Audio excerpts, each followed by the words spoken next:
How long are you planning to go for, Jerry, by the way? You're on mute. How long you think you're going for? Till about, you were thinking about 40 minutes, Ben, were you? So try and finish by 5:15. Yeah, that's cool. We're live now, Jeremy, so I will just stop the countdown. And I will maximise this so I can see everybody over here. Good. Right.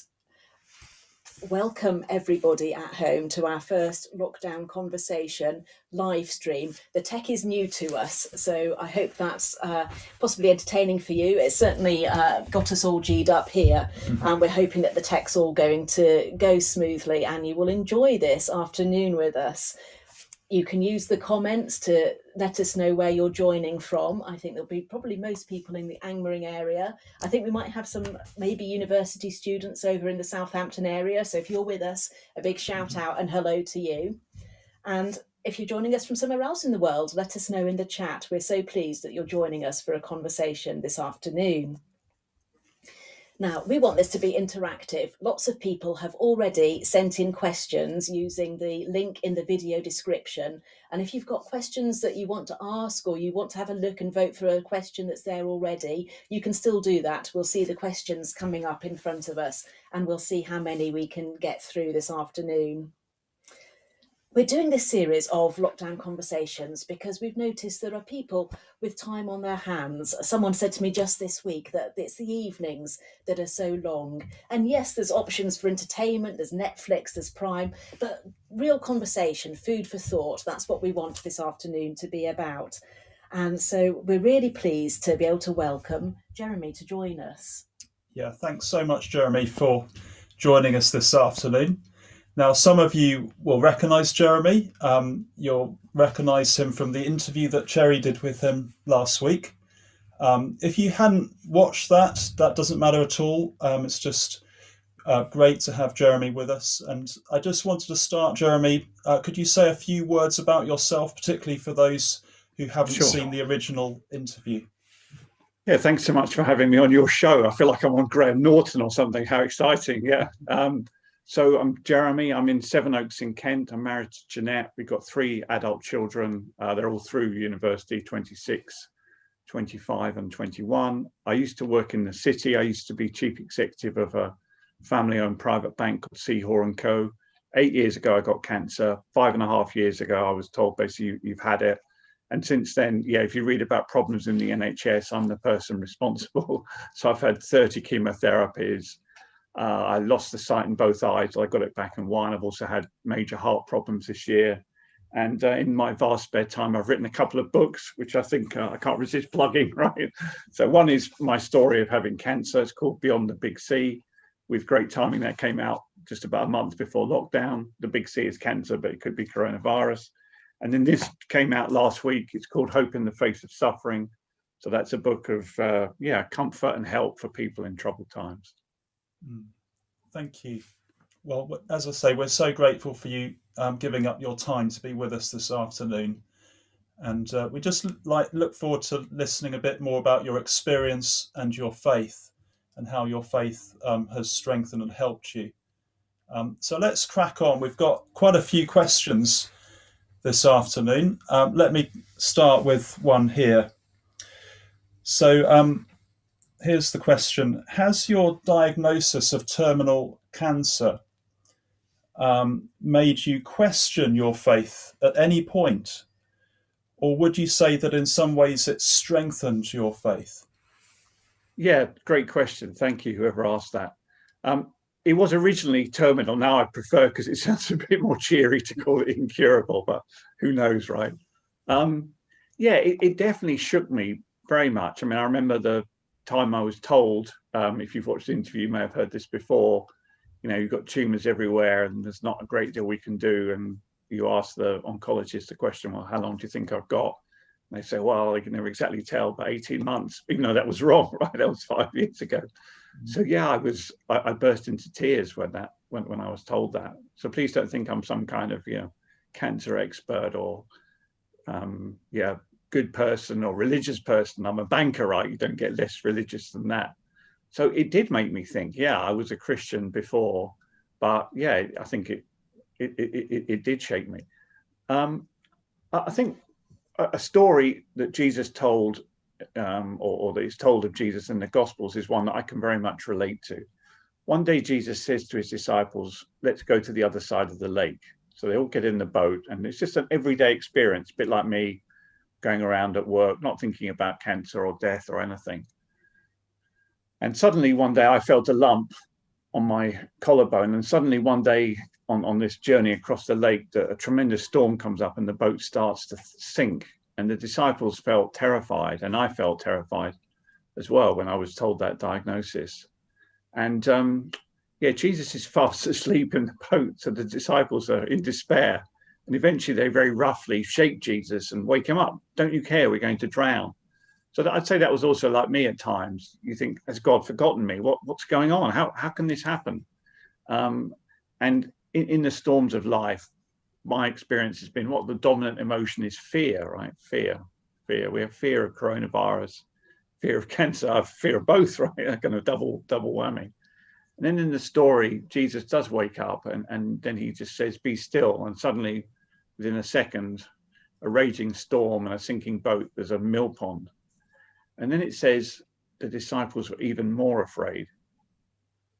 There's a kind of paradox, and that's also my paradox. So the disciples' paradox is this. In a mill pond, not a breath of wind, they're more afraid than when the boat is sinking, they think they're going to drown. Why? Because it's began to dawn on them in the experience of fear who the person in their boat is, that he's God. And that's been my experience, that in the storm of life, being terrified of dying, that the realization that, yeah, he is in my boat and that he can still the storm if he wants to. And he sort of has and sort of hasn't, right? And that's up to God. So yeah, what's my lesson being that as a Christian, I believe Jesus is in my boat. To put it another way, being a Christian is like being adopted into God's family, being made a son or daughter of the living God. And when you go through a tremendous storm and are terrified, then you realize more what God's like. But that process, you have to kind of go down to go up, I guess. And that's been my experience. Thank you. So it sounds like in many ways your faith has been tested, but also strengthened and confirmed through what you've gone through. Yeah, I think that's right, Ben. Although I think, everybody's different, right? Everybody has to speak for themselves. So I know other people, well, they've maybe gone the other way. But yeah, speaking for myself, the central discovery I would say I've made in this is that God is even more real to me. And when you're in a big mess, then you need help, right? If you think everything is fine, what do we need God? Now, I would suggest actually we're all in a mess, whether we know it or not. The reason I'd say that is we're all going to die, right? So that's the ultimate mess. And as I realized that, I felt the nearness of God in that. Yes, though I walk through the valley of the shadow of death, I will fear no evil, for you're with me. So that picture in Psalm 23 is, if you like, as things get darker and darker, and they have for all of us, haven't they, in the last year, very much so, then the light streaming out casts a stronger and stronger shadow, right? You only have a shadow if there's a light behind it. So that's the Christian message, I think, that in the valley of the shadow of death, there is light, and that's been my experience. Yeah. This is so good to talk about, isn't it? As we're listening into what you're saying, Jeremy, it just reminds me of something you said near the beginning of your book, where you're kind of jokingly saying, "Welcome to my world," meaning now we're living in lockdown. It's a little bit like life's been for you, where when your immune system's suppressed, you're having to avoid everyone with a cough and a cold. And it means actually we're now all in the same boat, and we are all having to think these things. That's why we called our first conversation, isn't it, living with the thought of dying. And it's good to sometimes stop and think more seriously, and think that is going to come to us all one day. How are we going to think about it? So I'm really pleased that we're taking time out to think about these things.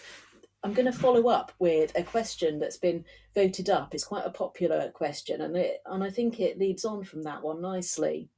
So someone has written in and they've said, I admire your faith. I do believe there is something, but it just feels like I'm looking in from the outside. Is strong faith something that you or some people are just given? So it's a question about, is faith something that you're just given? And somebody who says they feel like they're looking in from the outside, thinking that there is something, there's more to life, but by the sounds of things, admiring faith rather than feeling that they've got it themselves. Yeah, What do you that's a think, Jeremy? fantastic question. And every blessing on the person asking that. I certainly don't think that I, or anyone, in fact, am a kind of so-called religious person, right? That some people are born left-handed, some people are born religious, right? Some people like, we were chatting about that before, some people like going to church. I think God wants all of us to find him. In fact, the Bible says that God doesn't want any to perish, but he's very patient, wanting everyone to come to faith in him. Or maybe a very well-known verse, God so loved the world that he gave his one and only son, that whoever believes in him will not die, but have everlasting life. So the invitation is for all.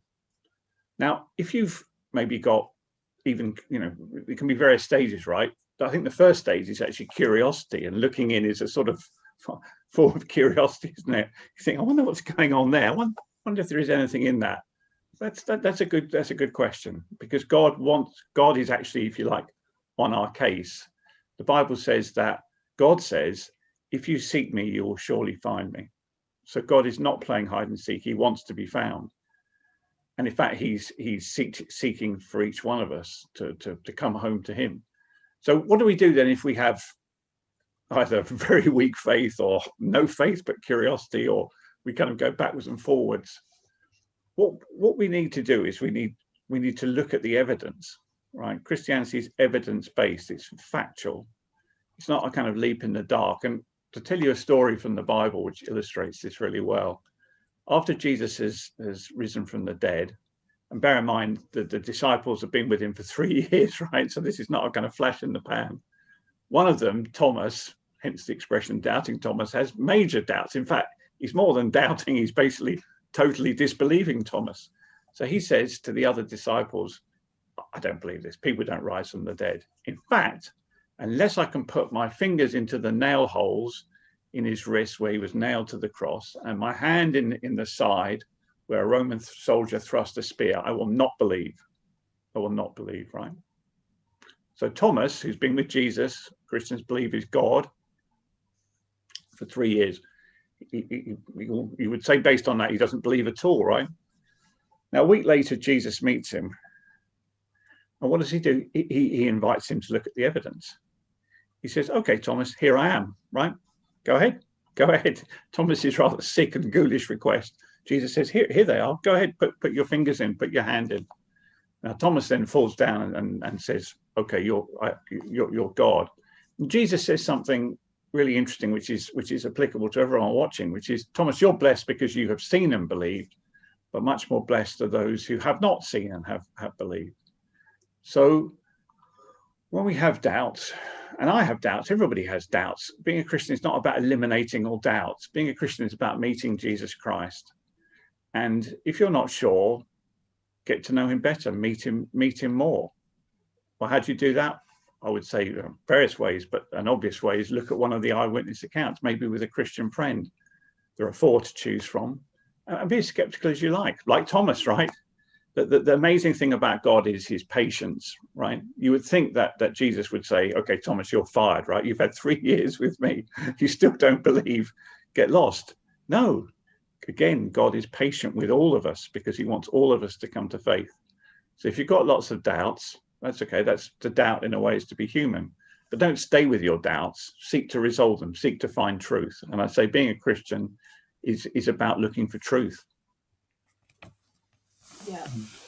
And I would love to invite people that want to talk about this. I've noticed that sometimes when we say to people, if you're wanting to investigate, ask us any questions, sometimes in church, I think we've sometimes got this wrong. We've said to people, and don't worry if your question, none of your questions are too silly. I don't think people are worrying about whether their questions are too silly. I think sometimes they're worrying, because they're so kind, they think, oh, the Christians won't be able to answer this and we don't want to embarrass them. That's not the case at all. We would love questions. We would love to talk. And if we don't have the answer, we'll say so. It might be that we say, I'll go away and think about that. But just to be having these conversations, I would love it to sit down and read the gospel with somebody, one of the gospels, one of the eyewitnesses accounts of Jesus's life. I'm sure you would too. And we can just talk about it. So I think looking at evidence is the best place to start. I know, Jeremy, you're a historian and Ben and I are scientists by background. So absolutely looking for evidence and weighing up the truth for oneself, I think, has got to be the way to go. Ben, do you want to come up with a question there? Yeah, we've got another one, Jeremy, sort of based on your own experience of suffering, but also how faith relates to that. Because I think this question's, the way it's phrased is for you personally, but I think it's a big question about suffering and the goodness of God. So here, this is how the question goes. Jeremy, you've suffered greatly with your cancer. At your worst moments, how have you kept trusting that God is good? That's a great question. What the questioner is asking there is, what's God like, right? So there can be two questions, I guess. Does God exist? And what's he like? And any of the many, if you like, historical accounts about Jesus tell us what he's like. But just to one that strongly appeals to me is which you can find in another eyewitness account, Luke, is a story of Jesus meeting a grieving widow in a little town called Nain. And I won't recount the whole story because it would be a bit long, right? But he shows two characteristics which I think show that he is good, because Christians believe that, there is a God that made the whole universe. He's too big, he's mind-blowing, beyond our possible understanding or comprehension. Nobody has possibly ever seen him or can see him, but 2,000 years ago, that eternal creator God became a human being, and him people did see and wrote down. So in this encounter, first of all, Jesus is full of compassion and kindness for this poor grieving widow who's just had her only son die. No social security, no life assurance, as well as the kind of human grief, that there's also just like, that's it, basically, you've had it. And in fact, it says in the Greek that his intestines were twisted, which is a kind of turn of phrase. I guess you'd say colloquially, he was gutted, right?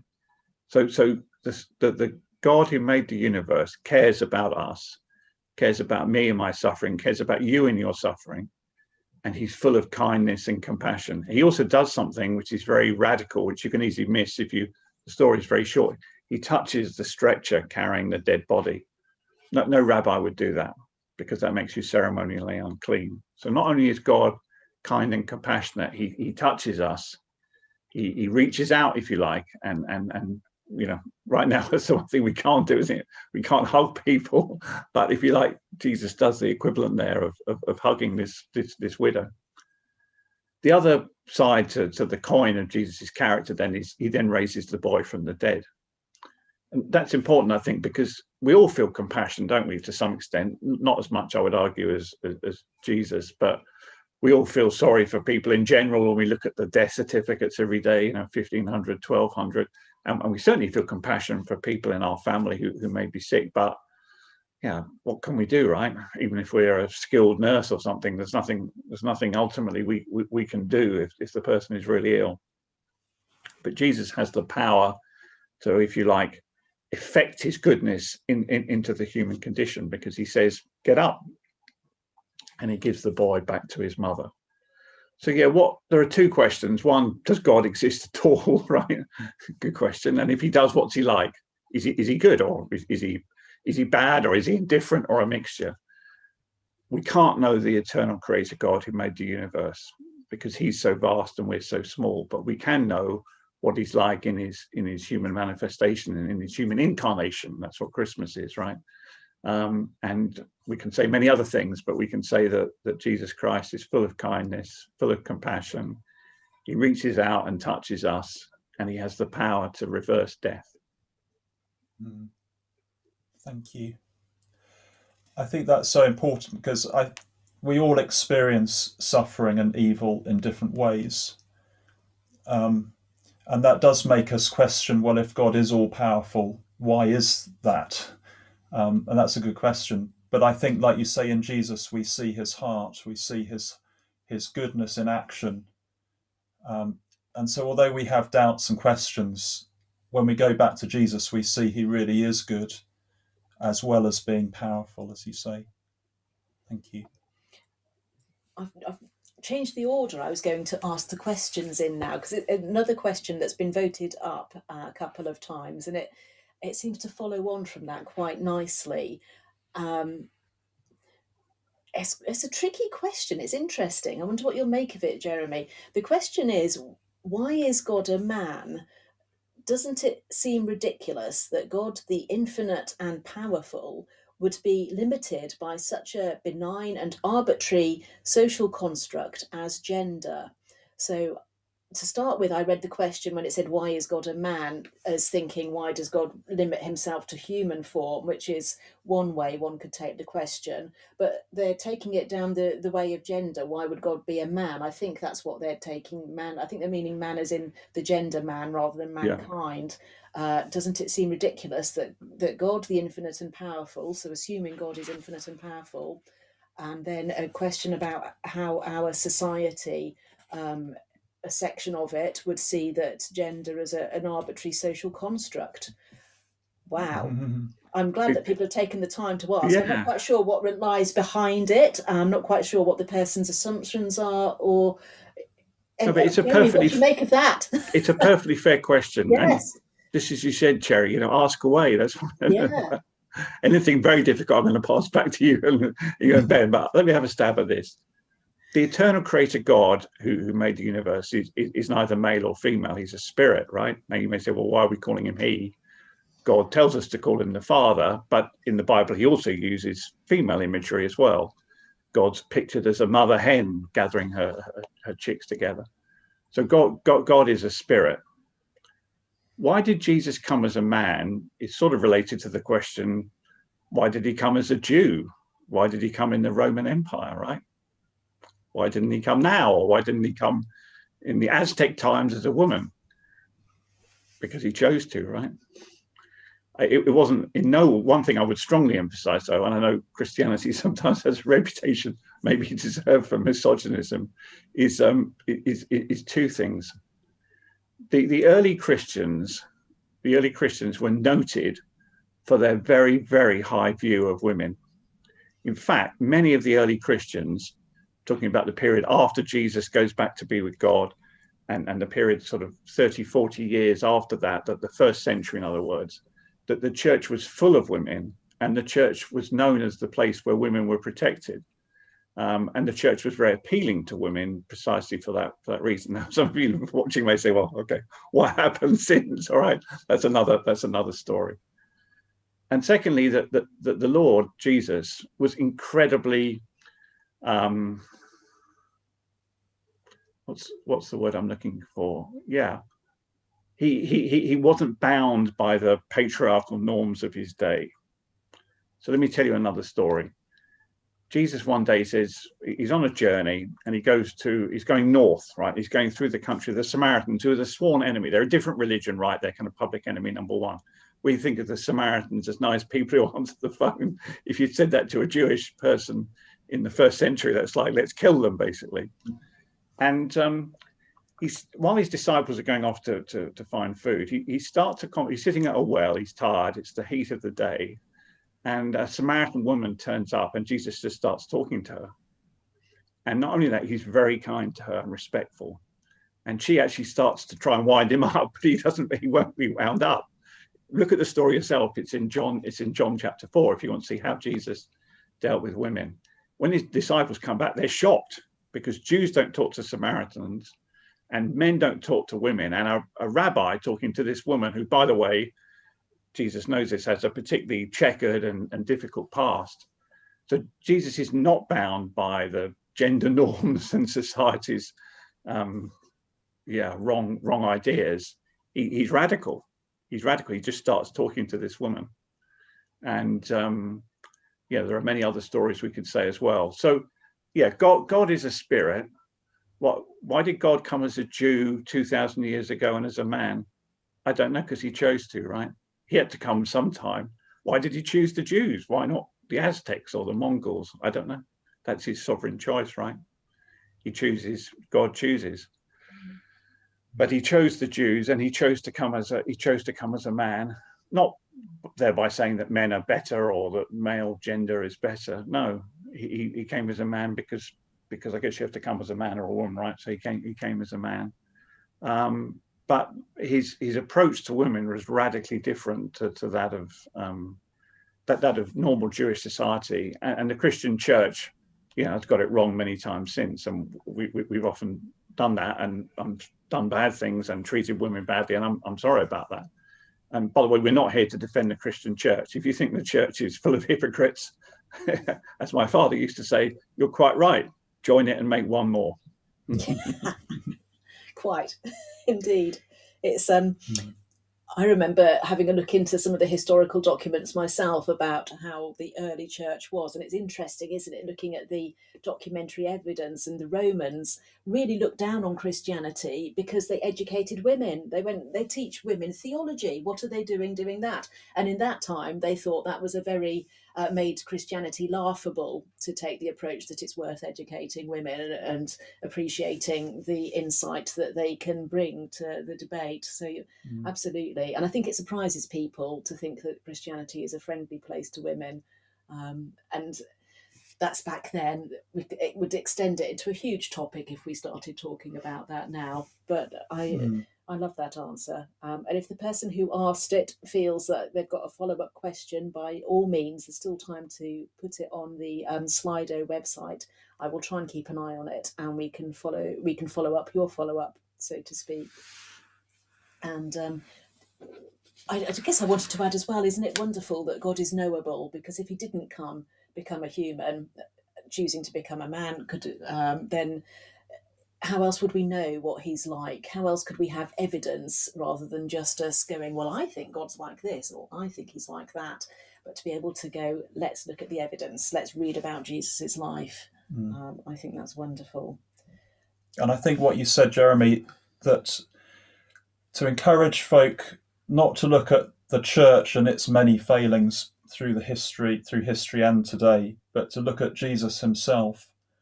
And look at his attitude to men and women and boys and girls as well, just how he treated people in such a wonderful, welcoming way. Well, while we're thinking about looking at the evidence, I know it's your turn to ask a question, but I've got one here that's been voted up, and I think it follows on nicely about looking at evidence. The question is like this: how do you reconcile your relationship with the Bible when I'll read it literally, when there is so many glaring contradictions between the passages? This is a difficult question to answer on YouTube, right? Because normally I would say, okay, which contradictions did you have in mind, right? But let's take the Gospels, right? And sometimes people say, they don't stack up or they contradict each other. To me, if you look at the Gospels, and again, I'd invite you, to look at it with an open mind, the contradictions actually reflect that there's 4 different viewpoints, right? If you had, let's say, a road traffic accident involving multiple vehicles, and you were the police and you went around and interviewed 4 eyewitnesses. Let's say one person was in the top of a flat looking down, another person was in one of the cars, another person was watching it on a closed circuit TV or whatever, right? And they all told exactly the same story. You would conclude rightly that they cooked the books, right? I'm not a policeman, but that's kind of obvious, right? If every single question was answered exactly identically. No, each person has a different viewpoint and will give a different answer. Now, what you want to know is, and that's what you have with the Gospels, right? There are 4 different eyewitnesses who have spoken to different people. 2 are direct eyewitnesses. They were there for the crucifixion, resurrection, Jesus' life. That's Matthew and John. 2 were not, which is Luke and Mark, but they came soon after and spoke to eyewitnesses. And I don't think the eyewitnesses accounts do contradict each other. Now, there are some things that are difficult to understand. Yeah, the famous one is how many angels were there at the tomb, right? Were there one or two, right? Some say two and some say one. But bear in mind, this is an extended conversation that Jesus is having with different people. There might have been four, right? They went off in two groups of two and then one came back. The fact that they don't say that there was one there that the whole time, or there was two there the whole time, but in that particular point, the eyewitness saw two. And then a little bit later, another eyewitness saw one. Maybe the other one went off to talk to somebody else, right? So to me, the fact that there are different viewpoints and there are things where you think, well, okay, that's interesting. Show actually that it's genuine. There's a book by a woman called Lydia McGrew, if you want to look further into this, which goes into very, very fine detail about the kind of discrepancies and some of the kind of hidden coincidences in the Bible. I don't have time to go into it now, but there's all kinds of evidence, for example, about the names that people had in the Bible, the frequency with which names occur in the Bible. You can compare it with the frequency that names occur in the first century in other documents, and they match exactly. So if someone just cooked the books or made it up, it wouldn't ring true. Now, if that still hasn't convinced you, as it may not have done, have a look for yourself, decide for yourself. Thank you. As a historian, Jeremy, what other things would you, when you're looking for a document, what other things would you look for to go, this rings true and is a reliable document to look at? Yeah, I think small eyewitness details are very telling. Little things that indicate the person was there. Names of people, names of places. There are Gospels that were written several hundred years later. That some, if you've read that dreadful book, The Da Vinci Code, which is the most unreliable history book, you'll maybe have read some of those, the Gospel of Thomas and so on. They often only have one or two names, maybe Jesus and Peter, but there are hundreds of names of people in the Bible. And many of those names are also historically verifiable. There are 4 eyewitness accounts, and the next book is a book called Acts, which is like what Jesus did next, or what the church did next after Jesus returned to God. And in it, there are quite a few different Roman governors and proconsuls and legates, and they exactly match with the actual names that those people had at that specific time. And in fact, there's one person who was only proconsul. I forget, it might have been, it's either Galatia or Cyprus, for 1 year, and that's when he appears in the evidence. So the extra biblical accounts dovetail very well with what's said in the Bible. And sometimes people are very skeptical. For example, in John's Gospel, John tells of a pool with 5 colonnades, right? Which is a bit, you think, sort of imagine a big kind of swimming pool type thing. Well, why would you have 5 sides to it? Well, and people said, oh, John's obviously got this wrong. And then not too long ago, archaeological dig dug up indeed a place in Jerusalem with a 5-sided colonnade. So yeah, I think the evidence is there. The question is also, do you want to believe, right? If you do want to believe, you will, and if you don't, you won't. And again, how do you foster belief? You meet Jesus Christ. All this historical stuff is good and interesting, and it interests me. Ultimately, Christianity is not about some sort of particular arcane issue. It's about, did Jesus Christ rise from the dead? That's the central claim of Christianity. Thank you. On the history, I find it quite striking that the Gospels, in fact, the whole of the New Testament portrays the early disciples in a pretty bad light. The main leaders of the early church, if it was all sort of made up, you would expect them to make themselves look a bit better than they do in the Gospels. Anyhow, that's another issue. But here's another question on a different track. So this person's saying, I've lived a fairly decent, law-abiding life. I believe there's some sort of a God, and I believe there's an afterlife. Is this enough? Jesus told a story that sort of addresses that question. So this isn't a real historical event; it's a story that Jesus told, and it involves 2 men who go up to the temple to pray.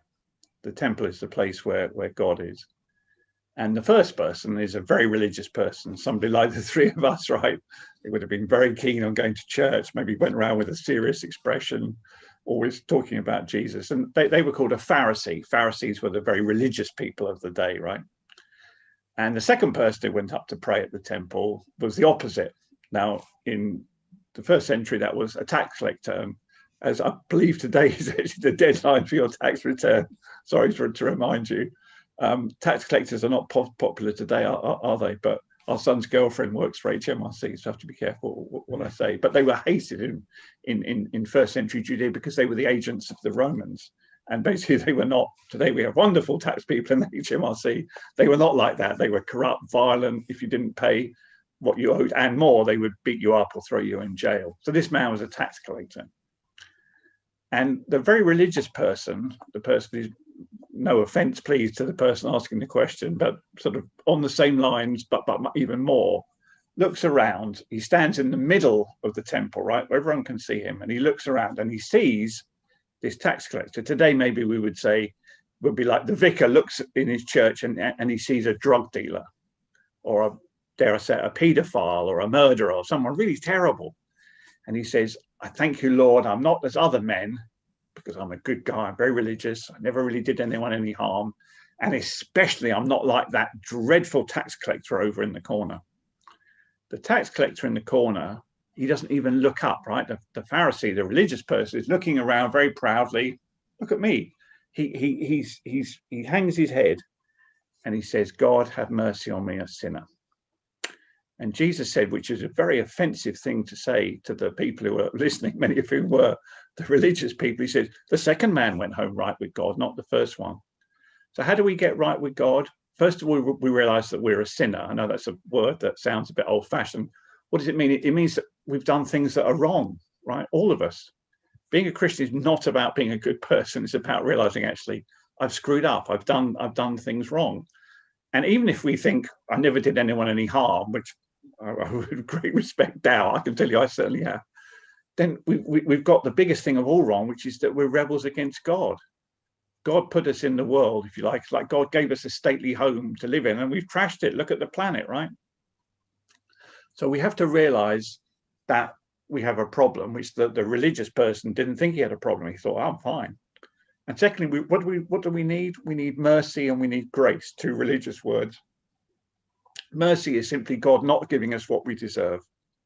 What do we deserve? We deserve to be sent away from God, because that's what we've been doing all our life. We've been going away from God.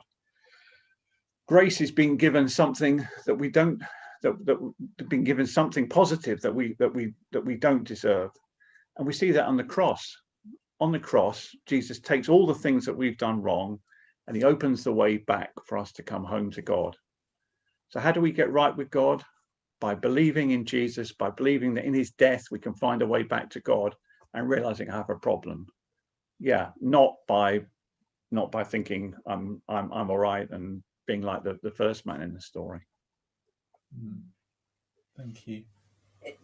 I think that's very helpful.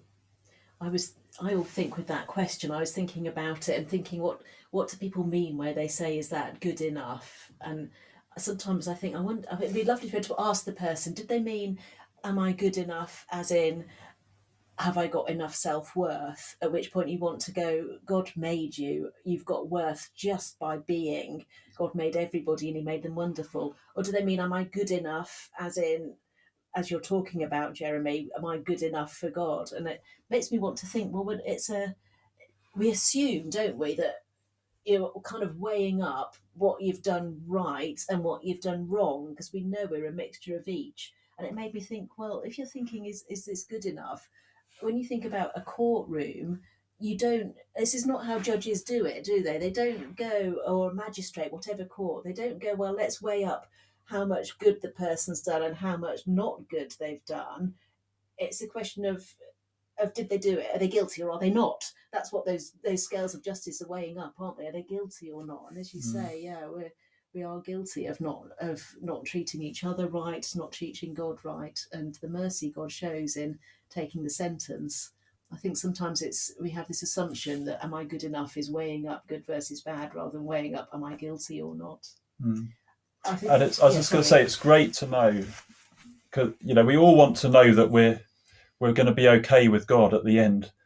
I think it's great to know that we don't base whether we're going to stand okay at the end on what we've done, but we can put our faith in Jesus, who has lived a perfect life and died for us, so that when we all appear before God, we can do it on the basis of Jesus, Jesus's death for us, that he's taken it for us. He's taken the punishment that we deserve. And that gives us confidence to stand before God, not on what we're like and how we've lived, but on what Jesus has done for us.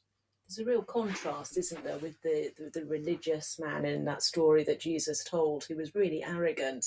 And we don't like people being arrogant, and we don't like it when people are hypocrites either, do we? Because we know that he wasn't doing everything just right. And I think that what one's aiming at as a Christian is like the second guy who admits that they do things wrong and is humble enough to go, yeah, I'm guilty, I've not done it all right. And says, but Jesus has lived that perfect life for me. So yeah, I think sometimes people say Christians are an arrogant bunch, and I don't think we are. I think we say, no, we've done it wrong, but thank God that he's...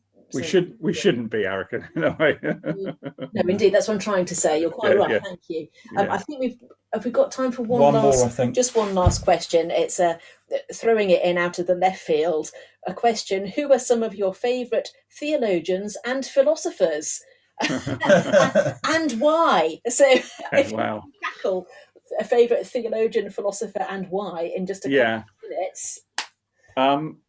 I'm not very I was warned that I might get all these kind of philosophical questions before coming from a certain source. I've never studied philosophy. I wouldn't know where to start with that. But a great writer and theologian who was sort of a philosopher who I really like is Augustine. Now, he wasn't in the Bible. He lived about 400 years after Christ. And he's written one of the most amazing books. If you think, I'm not reading the Bible, try Augustine's Confessions. Basically, until about 1600, it's the only biography or autobiography that tells us about how someone feels, right? His inner life. It's an extremely modern book. And Augustine had a bit of a wild time. He's famous for the quote, right, Lord, make me chaste, but not yet. Mm-hmm. Why I like Augustine is the honesty in Augustine. The honesty, and he writes so movingly about the Christian faith, which he struggled with, by the way. He had lots of doubts. He also struggled with sex, right? He struggled with his relationship with his parents. He struggled with all kinds of things. And one day he was in a garden, and he heard a boy's voice across the fence, if you like, across the wall in the next garden. Take up and read. Take up and read. And he felt that was God speaking to him. And out of that came an incredible, amazing personal experience. And Augustine has some absolutely wonderful quotes. I think, I have this book here. There we are. I didn't know I was going to be asked this question. If you want to read about Augustine, read this book, On the Road with St. Augustine by James K.A. Smith. It's called A Real World Spirituality for Restless Hearts. And, Augustine wrote several books like A City of God, which is like extremely long. If you want something accessible and modern, trying to make sense of modern life and philosophy, read James K.A. Smith and especially that book on Augustine. And two quotes spring to mind. One is Augustine compares humans to people stranded on a desert island. And they're on the island and they can't get off. And they realize that they need to get off, but they can't. They can't. That's us, isn't it? That's the human condition. And he said God made a raft of wood, by which he meant the cross, and sent it across the sea, and we must get on the raft. Yeah. So that's a great quote that rings down the ages. If we want to get back to God, get on the raft. And what's the raft made of? It's wood, and the wood is the cross. The cross is the way home to God. The second one, which maybe some of you heard of before, is a good place to end, is this. You, God, made us for yourself, and our hearts are restless until we find rest in you. I speak for myself, right? Typical person in the city. I'm certainly by nature a restless person. And I've met so many people in the city and elsewhere who are just looking for something. They don't know what they're looking for. They're restless. They're always looking for something. People in the city, they think they'll find rest in money, right?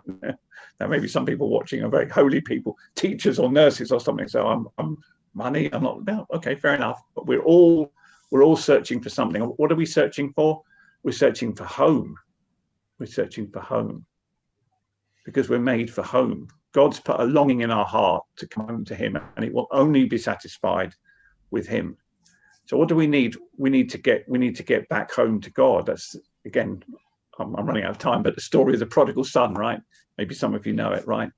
That's an interesting story, because in it the prodigal realizes, I need to go home. And if you're watching this, you need to go home. You will never find satisfaction. You'll never find what you're looking for in life unless you go home. And how do you get home to the Father? Through the Son, through his death and resurrection.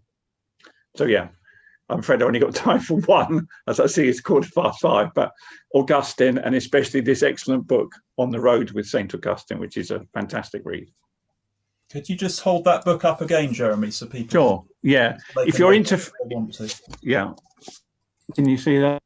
On the Road with St. Augustine by James K. E. Smith. And I've had, because my kids, they're all their friends are into philosophy and stuff. So they were like, okay, give me a modern kind of Christian take on philosophy. It's not the Bible. Read that book, right? Read about Augustine, who was, probably the greatest thinker of the last 2,000 years, certainly very, very influential. And that'll give you a good angle into it. Yeah, I've not read any of James K.A. Smith, but I've heard good things about him. So if there are people watching from Southampton, I have got a birthday in April. We'll see. We'll see if that works. There we are. Thank you very much. I think we are going to need to draw this to a close. I'm sorry if you asked questions and we didn't get round to them. We will maybe send us a message. Maybe we can have another lockdown conversation on the topic that you would like us to get round to.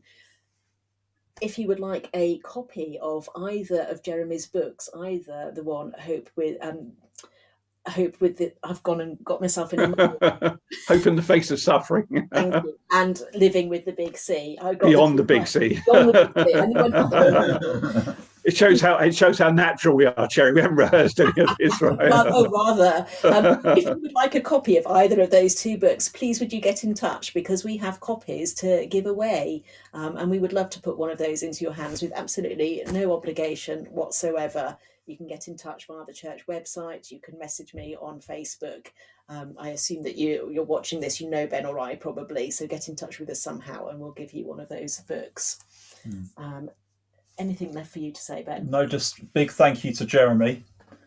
Thank you so much for sharing not only your time, but your heart and your life and your experience with us, and giving us great insight into the Bible's message, and how that's relevant for us today. Pleasure. Thanks so much for having me. And thank you everyone for watching in and joining us. Let's keep the conversations going, and it's just great to be able to connect in this way at this time.